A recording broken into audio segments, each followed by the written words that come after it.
사도신경으로 우리의 신앙을 고백하며 9월 13일 월요일 새벽 예배를 하나님께 올려드리겠습니다.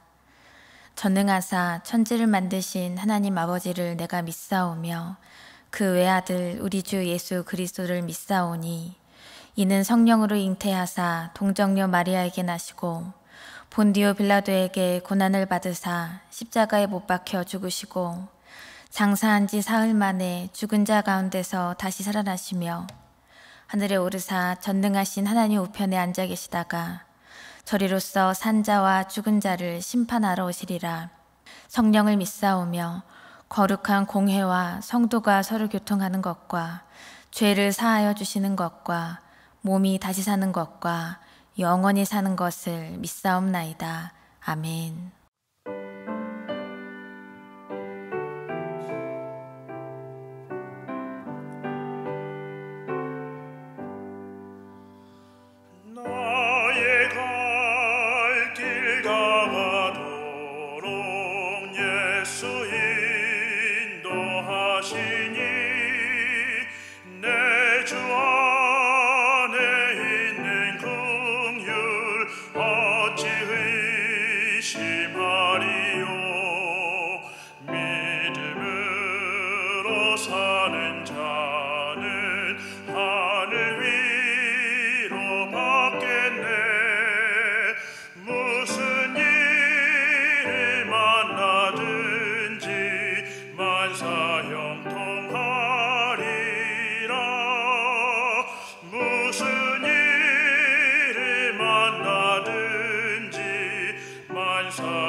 오늘 우리에게 주시는 하나님의 말씀은 갈라디아서 6장 1절로 5절까지의 말씀입니다. 형제들아, 사람이 만일 무슨 범죄한 일이 드러나거든 신령한 너희는 온유한 심령으로 그러한 자를 바로잡고 너 자신을 살펴보아 너도 시험을 받을까 두려워하라. 너희가 짐을 서로 지라. 그리하여 그리스도의 법을 성취하라. 만일 누가 아무것도 되지 못하고 된 줄로 생각하면 스스로 속임이라. 각각 자기의 일을 살피라. 그리하면 자랑할 것이 자기에게는 있어도 남에게는 있지 아니하리니 각각 자기의 짐을 질 것이라. 이 시간 예배를 위해 기도하겠습니다. 사랑의 하나님, 감사합니다. 오늘도 우리에게 생명 주셔서 하나님 안에서 호흡하게 하시고 하루의 시간을 구별하여 가장 먼저 예배자로 서게 하시니 감사합니다. 우리를 사랑하시되 끝까지 사랑하시어 우리를 죄에서 살리시고 구원하신 하나님의 은혜에 날마다 감격하는 우리 인생이 되기를 원합니다. 또한 그 믿음 가지고 이 땅에 예수 그리스도의 십자가 사랑과 그 복음을 삶으로 증거하는 우리의 인생이 될 수 있도록 인도하여 주시옵소서. 능력 있는 증인의 삶을 살면서 주님의 마음과 그 뜻하심을 바르게 깨달아 아는 지혜가 충만하게 하시고 세상에 하나님의 영광만을 드러내며 복음의 능력을 온전히 경험하는 우리의 삶이 되도록 은혜를 베풀어 주시옵소서. 예수님의 이름으로 감사하며 기도드립니다. 아멘. 할렐루야. 이 새벽에 우리를 깨우시고 이 예배의 자리로 인도하신 하나님 은혜에 감사를 드립니다. 오늘 하루의 첫 시간을 온전히 하나님께 올려드리며 나아오신 모든 예배자들 위해 성령 하나님의 그 크신 은혜가 충만하게 임하기를 간절히 축원합니다. 우리가 새벽에 갈라디아서를 묵상하고 있습니다. 거의 마지막까지 달려오고 있는데요. 갈라디아서는 바울 서신 중에서 작은 로마서라는 제목이 불린 만큼 오직 예수 그리스도로 말미암아 구원을 얻는다라는 이 주제를 분명하게 제시하고 있습니다. 당시 갈라디아 지역의 교회들은 거짓 가르침으로 인해서 매우 혼란한 상태에 있었습니다. 유대 율법주의자들이 교회에 들어오면서 오직 예수를 믿는 믿음으로만 구원을 받기에는 부족함이 있다라는 거짓 가르침이 공동체를 분열시켰던 것이죠. 율법을 지키면서 그럼으로써 의인이 되어야 한다는 그 논리를 주장한 것인데요. 이렇게 바울의 가르침에 대적하는 이 사람들 때문에 이 사도 바울은 거룩한 분노와 또한 그 애끓는 마음으로 갈라디아 교인들에게 강력하게 그리스도의 복음을 제시하고 있는 것입니다. 사도 바울이 정말 생명을 다해서 복음을 전하고 그 결과로 이곳에도 교회가 세워진 것인데 예수 그리스도의 피값으로 세워진 그 주님의 몸된 교회가 거짓 복음으로 무너져서야 되겠습니까? 사실 지상의 교회가 100% 완전한 신앙 공동체를 이루는 것은 거의 불가능하겠지만 그래도 완전하신 주님 안에서 건강한 신앙 공동체를 이루는 것은 성령의 인도하심 따라 그렇게 매일매일 이루어갈 수 있으리라 생각합니다. 오늘 본문 6장에서 바울은 성령을 따라 행하는 삶이 곧 그리스도의 법이다 이렇게 선포하고 있습니다. 분열된 공동체 그리고 회복이 필요한 공동체에게 강력히 선포하는 이 말씀을 통해서 한 믿음의 공동체 안에서 이 성도들끼리는 서로를 위해서 어떻게 해야 하는지, 어떻게 살아가야 하는지 구체적으로 말씀하여 주시는 이 하나님의 마음을 이 시간 깊이 깨달아 알기를 간절히 소망합니다. 오늘 본문의 1절 말씀을 보시면 형제들아 사람이 만일 무슨 범죄한 일이 드러나거든 신령한 너희는 온유한 심령으로 그러한 자를 바로잡고 너 자신을 살펴보아 너도 시험을 받을까 두려워하라 이렇게 말씀합니다. 이 1절에서 바울이 형제들아 이렇게 부르면서 시작합니다. 사실 교회 안에서 가장 많이 사용하는 호칭 중에 한 가지가 형제 자매 이런 것들이 아닐까요? 이것은 바울이 이 갈라디아 교회 공동체를 그리스도 안에서 우리는 모두가 한 형제 자매라는 것, 무엇보다도 우리가 가족 공동체로서 여기고 있다는 것을 드러내고 있는 그러한 호칭일 것입니다. 그리고 더 나아가서 바울은 이 갈라디아 공동체에게 신령한 너희라고 부르고 있습니다. 신령한 사람은 성령의 인도함을 받는 사람입니다. 더 구체적으로는 성령의 인도하심을 받은 성숙한 그리스도인을 뜻하고 있습니다. 바울은요, 형제 자매가 죄를 범한 경우에 신령한 너희는 온유한 심령으로 그러한 자를 바로잡으라고 합니다. 이 본문에서 말하는 죄는 무엇일까요? 지금까지의 이 사도 바울의 권면들을 종합해서 볼 때 거짓 가르침을 받아들인 사람들이 교회에 분열을 일으키는 그러한 행위라고 이해할 수가 있겠습니다. 그런데 바울은 신령한 사람은요, 형제자매가 죄를 범했을 때 정의를 위한다는 명분으로 함부로 정죄하거나 나무라거나 증오하지 말라고 말씀합니다. 성령의 인도함을 받는 성숙한 그리스도인으로서 먼저 마음을 다잡고 부모와 같은 심정으로 그 형제 자매를 바라보고 또한 바로잡아 주라는 것이죠. 이것이 바로 온유한 심령, 온유의 열매일 것입니다.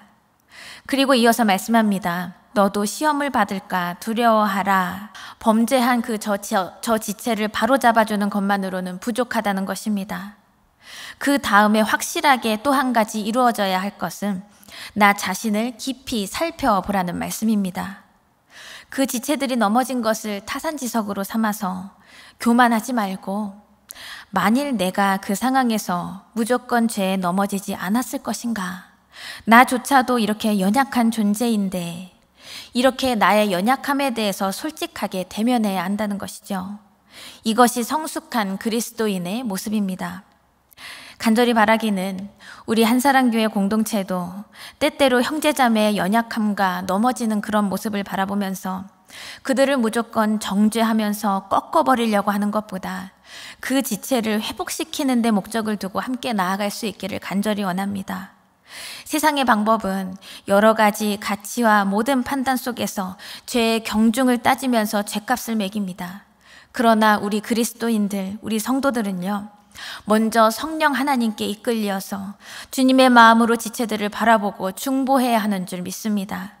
그리고 그들을 바로잡아서 세워줘야 할 우리 스스로가 그런 시험을 받을까 두려워하는 마음을 먼저 가지고서 우리의 연약함을 되돌아보고 또한 공동체가 흔들리지 않도록 우리가 서로 믿음으로 동역하는 우리 모든 공동체가 되기를 간절히 소원합니다. 이렇게 신령한 삶의 걸음 속에서 분열된 자리가 하나됨을 경험하고 우리가 걸어가는 모든 자리가 회복의 은혜로 충만하게 채워지기를 간절히 축원합니다. 사도 바울은 공동체의 지체들을 회복시키고 바로잡아주는 이것이 짐을 서로 지는 것이다 이렇게 표현하고 있습니다. 2절 말씀을 보시면 너희가 짐을 서로 지라 그리하여 그리스도의 법을 성취하라. 거짓 복음에 빠진 그 지체들을 다시 회복시키는 일보다 또한 어려운 일이 있을까요? 그 짐은 혼자 짊어질 수 없습니다. 여러 가지 크고 작은 죄 가운데 넘어져 있는 그 지체들이 다시금 일어날 수 있도록 우리가 짐을 서로 져야 합니다. 이것이 바로 그리스도의 법을 성취하는 것입니다. 그리스도의 법이 과연 무엇일까? 이것을 보면 법이라는 뜻으로 헬라어 노모스라는 단어를 사용하고 있습니다. 노모스는 내면 세계의 원리와 질서와 인식 이런 차원의 것을 의미하고 있습니다. 그러므로 그리스도의 법은 모세의 율법의 차원적인 것이 아니라 이 그리스도 예수의 원리를 성취하라는 것이지요. 그리스도의 원리는 곧 사랑입니다. 우리는 죄로 인해서 죽을 수밖에 없는 존재였지만 우리를 예수 그리스도 안에서 사랑하고 구원하신 하나님의 그 크신 강력한 은혜와 사랑으로 우리가 영원한 생명을 얻었습니다. 그 사랑을 입은 우리에게 사랑의 대상은 이웃뿐만 아니라 원수까지도 사랑해야 한다는 우리 예수님의 명령을 우리는 기억해야 합니다. 하물며 신앙 공동체 안에서 성도가 서로 다른 사람을 용서하고 권면하고 그들이 가지고 있는 어려운 일들을 함께 살피고 나누어야 하는 이유가 우리 예수님이 주신 계명, 내 이웃을 내 몸과 같이 사랑하라 라는 이 말씀을 우리의 삶으로 온전히 이루어가야 하기 때문입니다. 서로 사랑하는 그런 공동체를 이루어가기 위해서 서로 짐을 질 수 있어야 합니다. 깨어지고 분열된 자리는 오직 예수 그리스도께서 부어주신 사랑으로 회복할 수 있는 줄 믿습니다. 사실 짐을 나누어 가지면서 이것이 과연 내가 져야 할 짐이 맞는 것일까? 이런 것을 느낀 적이 있으신 분도 있으실 거예요. 하지만 그 또한 하나님께서 우리를 선한 도구로 또한 그 공동체 가운데 회복의 도구로 사용하고 계신다는 것을 믿고 온전히 담대하게 나아가시기를 간절히 바랍니다. 그런데 이후에 3절부터 5절 말씀을 보시면 만일 누가 아무것도 되지 못하고 된 줄로 생각하면 스스로 속임이라. 각각 자기의 일을 살피라. 그리하면 자랑할 것이 자기에게는 있어도 남에게는 있지 아니하리니 각각 자기의 짐을 질 것이라. 이렇게 말씀하고 있습니다. 짐을 서로 지지 않는 이들은 어떤 사람들입니까? 교만한 사람들이죠. 다른 사람의 범죄와 비교해서 자기 스스로를 선하다고 착각하고 하나님 아버지를 의지하지 않습니다. 교만은 패망의 선봉이요 거만한 마음은 넘어짐의 앞잡이라는 이 잠언 16장 18절 말씀처럼 성령의 능력을 힘입을 그 기회조차 놓쳐버리고 스스로 타락해버리고 만다는 것입니다. 지체의 넘어짐과 또는 공동체의 어려움 앞에서 그렇다면 우리의 모습은 어떤가요? 저 사람의 연약한 짐은 나와는 상관없다는 듯이 나는 다르다는 착각을 하면서 성령 하나님의 뜻과 정반대로 갈 때가 있지는 않은가요? 하지만 그것은 그리스도의 법이 아닙니다. 성령을 따라가는 것이 그리스도의 법입니다. 오직 성령님에 따른 삶을 살고 있는지 스스로를 깊이 성찰하면서 우리가 나아가야 할 것입니다. 그런데 5절 말씀에서 각각 자기의 짐을 지라고 말씀하는데요. 앞서서 2절에서는 짐을 서로 지라고 말씀하셨지요.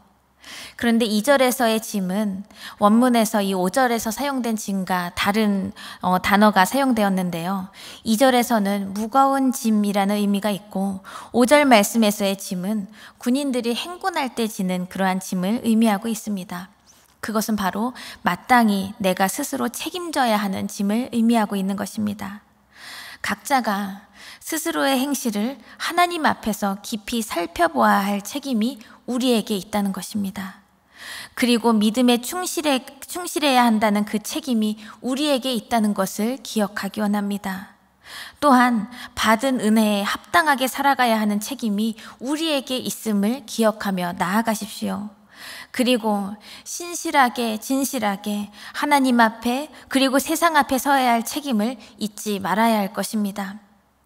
이것은 모두가 누가 대신 지어주거나 나누어 줄 수 있는 짐이 아닙니다.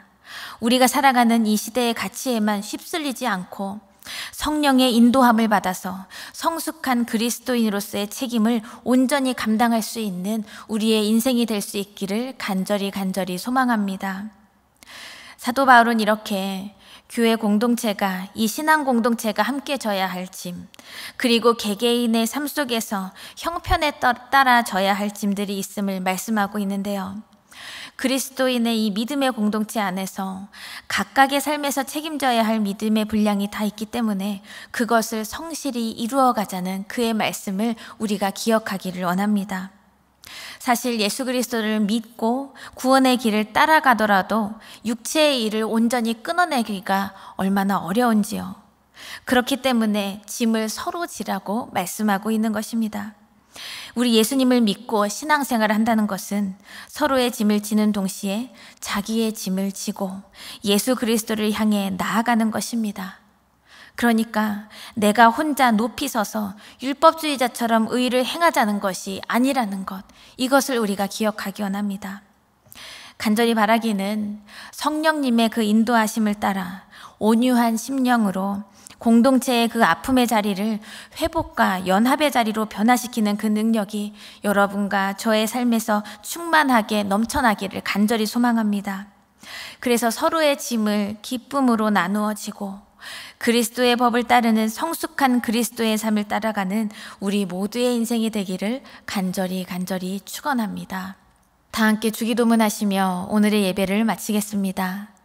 하늘에 계신 우리 아버지여, 이름이 거룩히 여김을 받으시오며 나라가 임하시오며 뜻이 하늘에서 이루어진 것 같이 땅에서도 이루어지이다.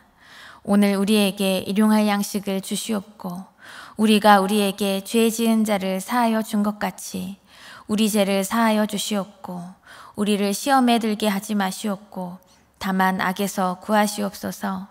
나라와 권세와 영광이 아버지께 영원히 있사옵나이다. 아멘.